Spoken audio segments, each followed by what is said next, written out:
नए छत्तीसगढ़ी गीत, लोकगीत, हिंदी गीत एवं कराओके गीत सबसे पहले देखने एवं सुनने के लिए हमारे YouTube चैनल एवं स्टूडियो कोरबा को सब्सक्राइब करें और नए अपडेट्स सबसे पहले जानने के लिए नीचे दी गई बेल आइकॉन को क्लिक करें।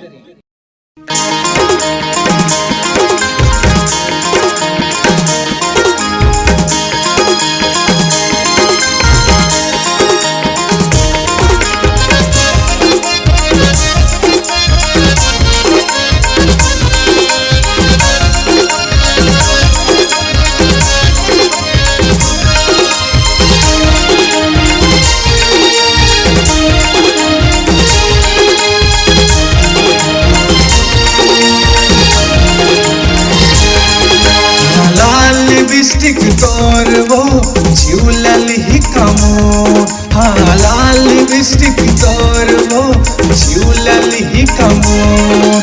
गोरी गोरी चेहरा है तोरे, गोरी गोरी चेहरा है तोरे, लाट टिपकत है मोर, हाँ हाँ लाट टिपकत है मोर। लाल लिपस्टिक तोर वो झूलल ही कमोर, लाल लिपस्टिक तोर वो झूलल ही कमोर।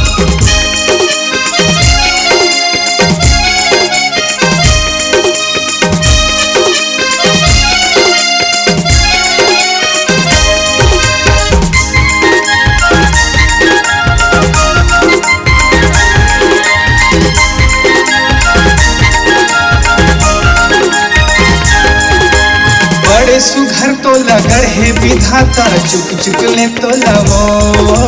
बड़े सुघर तो लगड़ है विधाता, चुक चुक ले तो लवो।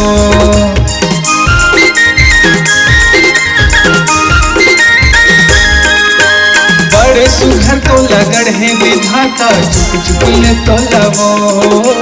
बड़े सुघर तो लगड़ है विधाता, चुक चुक ले तो लवो। अपन संगी साथी मोला जान ले, अपन दीवाना ते मान ले। अपन संगी साथी मोला जान ले, अपन दीवाना ते मान ले। जान ले फूल कहना अपन मान रे फूल कहना। लाल लिपस्टिक तोर वो झूलल ही कमोर, लाल लिपस्टिक तोर वो झूलल ही कमोर।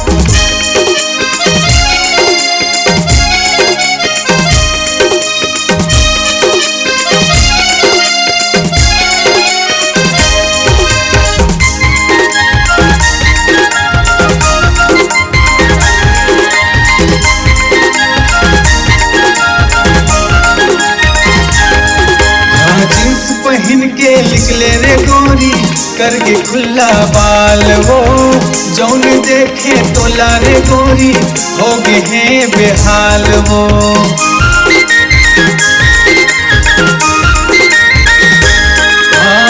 जिस पहन के निकले रे गोरी करके खुला बाल वो, जौन देखे तोला रे गोरी हो गए हैं बेहाल वो।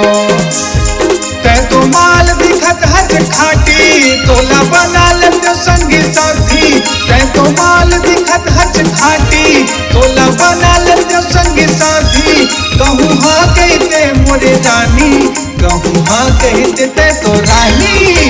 लाल लिपस्टिक तोर वो झूलल ही कमोर, हाँ लाल लिपस्टिक तोर वो झूलल ही कमोर। गोरी गोरी चेहरा है तोरे, गोरी गोरी चेहरा है तोरे, लाट टिपकत है मोर, हाँ हाँ लाट टिपकत है मोर। लाल लिपस्टिक तोर वो झूल ही का मोर, हाँ लाल लिपस्टिक तोर वो झूलवत है मोर, हाँ लाल लिपस्टिक तोर वो झूलल ही का मोर।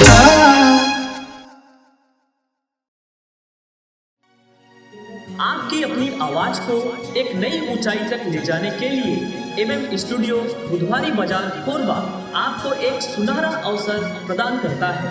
अगर आप छत्तीसगढ़ी लोकगीत, हिंदी गीत, कराओके गीत इत्यादि रिकॉर्डिंग कराना चाहते हैं तो हमसे संपर्क करें। हमारा मोबाइल नंबर है 9407000376 एवं 7000510832।